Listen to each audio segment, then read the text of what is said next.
ए छोरी, सच सच बताओ, उस दिन क्या देखा? साहब हमें जो पता था हमने आपको सब कुछ बता दिया। अब को- आप हमसे ही पूछे जा रहे हैं। हमने आपको बताया कि हम तो बर्तन मांज रहे थे। अब हमको आवाज आई तो हम उठ के भाग के चले गए देखने कि क्या हो रहा है। अब पेड़ के पीछे से हमें दो लड़का की आवाज आ रही थी, उधर वो चिल्ला रहे थे। अब थोड़ी देर हम कोशिश किए कि हम देखें कि उधर क्या हो रहा है। साहब हमने बहुत कोशिश की, हम धीरे धीरे आगे जाके देखे, हमें ऐसा लगा कि वहां पर एक लड़की भी है। अब धीरे धीरे हम और आगे गए, फिर उनमें से एक लड़का ऐसे झांका जैसे कि हमको देख लिया हो।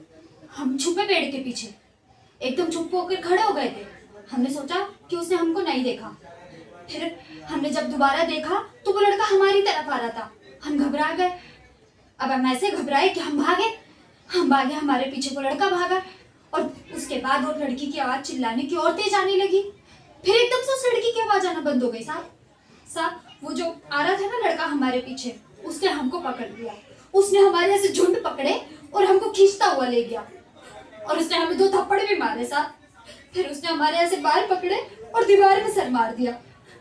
साहब उसके बाद हमें नहीं पता कि क्या हुआ, हम बेहोश हो गए। और जब हमारी आंख खुली तो आप हमको यहाँ लेकर आ गए। साहब हमें कुछ नहीं पता, हमें घर जाने दो, हमारे माँ बाबू जी बहुत परेशान होंगे। साहब हमें जाने दीजिए ना।